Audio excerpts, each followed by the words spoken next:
Canara bank Indian banking में एक जाना माना नाम है। कई इन्वेस्टर्स इसके स्टॉक में इंटरेस्टेड हैं। इसकी करंट सिचुएशन और फ्यूचर पॉसिबिलिटीज समझना इन्वेस्टमेंट डिसीजंस लेने के लिए बहुत जरूरी है।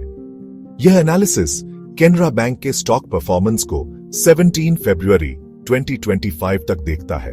हम इसके टेक्निकल्स, मार्केट कॉन्टेक्स्ट और ग्रोथ पोटेंशियल एग्जामिन करेंगे। केनरा बैंक के स्टॉक में हाल ही में कुछ वॉलेटिलिटी देखी गई है, जो इन्वेस्टर्स के लिए चिंता का विषय बन गया है। यह 14 फरवरी 2025 को 85 रुपीस एंड 62 पैसे पर क्लोज हुआ, जो पिछले कुछ दिनों से गिरावट का संकेत है, जो 2-डे डिक्लाइन 5.05% दर्शाता है। इस डिक्लाइन ने कई शॉर्ट टर्म ट्रेडर्स को चिंतित कर दिया है। यह downward trend short term traders के लिए कंसर्निंग है, क्योंकि यह उनके इन्वेस्टमेंट स्ट्रैटेजीज को प्रभावित कर सकता है। स्टॉक करंटली अपने की मूविंग एवरेजेस से नीचे ट्रेड कर रहा है, जो एक बेरिश सेंटिमेंट सजेस्ट करता है। इसके अलावा ट्रेडिंग वॉल्यूम्स भी हाई रहे हैं,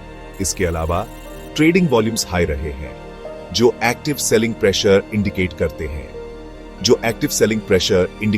हैं। स्टॉक अपने 52 वीक लो से नीचे चला गया है,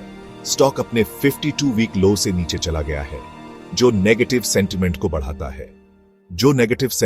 बढ़ाता है।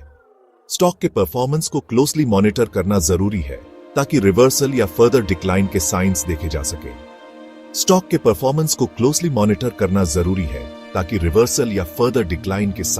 जा सके। इन्वेस्टर्स को सतर्क रहना चाहिए और मार्केट ट्रेंड्स पर ध्यान देना चाहिए। टेक्निकल एनालिसिस से पता चलता है कि केनरा बैंक के लिए इमीडिएट सपोर्ट 82 रुपीस एंड 8 पैसे पर है। यह लेवल एक महत्वपूर्ण सपोर्ट जोन है, जहां से स्टॉक ने पहले भी बाउंस बैक किया है। इस लेवल के नीचे ब्रेक फर्दर सेलिंग ट्रिगर कर सकता है। अगर सेलिंग प्रेशर बढ़ता है तो स्टॉक लोअर लेवल्स की ओर मूव कर सकता है। अपसाइड पर इमीडिएट रेजिस्टेंस 91 रुपीस एंड 81 पैसे पर है। यह लेवल एक स्ट्रॉन्ग रेजिस्टेंस पॉइंट है, जहां से स्टॉक को रिजेक्शन फेस करना पड़ सकता है। इस लेवल के ऊपर एक decisive move potential trend reversal का सिग्नल दे सकता है। अगर स्टॉक इस लेवल को ब्रेक करता है तो हायर लेवल्स की ओर मूव करने की संभावना बढ़ जाती है। हालांकि स्टॉक को 97 रुपीस एंड 99 पैसे पर मेजर रेजिस्टेंस का सामना करना पड़ रहा है, जिससे ब्रेकआउट्स या ब्रेकडाउन्स पर नजर रखना क्रूशल हो जाता है। यह लेवल एक साइकोलॉजिकल बैरियर भी है। 21 फरवरी 2025 को एंड होने वाले वीक के लिए trading range potential volatility suggest करता है। इस पीरियड में मार्केट मूवमेंट्स अनप्रेडिक्टेबल हो सकते हैं।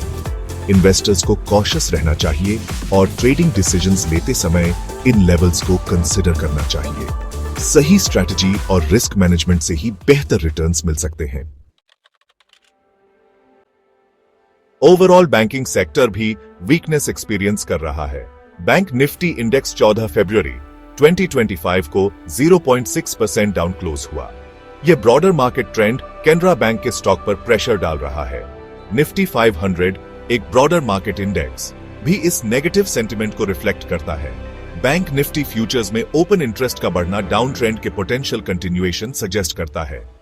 इन्वेस्टर्स को कोई भी इन्वेस्टमेंट डिसीजंस लेने से पहले मार्केट सेंटिमेंट और सेक्टर परफॉर्मेंस को क्लोजली मॉनिटर करना चाहिए। केनरा बैंक का स्टॉक करंटली अपने परफॉर्मेंस और ब्रॉडर मार्केट ट्रेंड दोनों के कारण चैलेंजेस का सामना कर रहा है।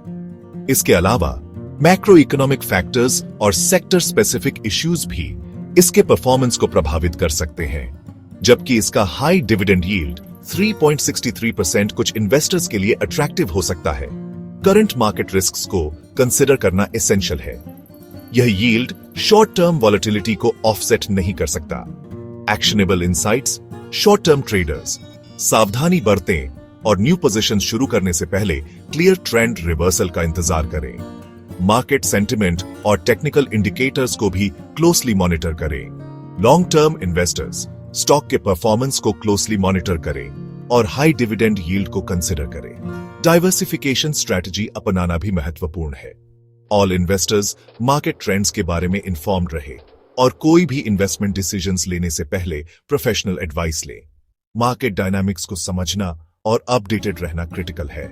डिस्क्लेमर, यह एनालिसिस केवल इंफॉर्मेशनल पर्पसेस के लिए है और इसे फाइनेंशियल एडवाइस नहीं माना जाना चाहिए।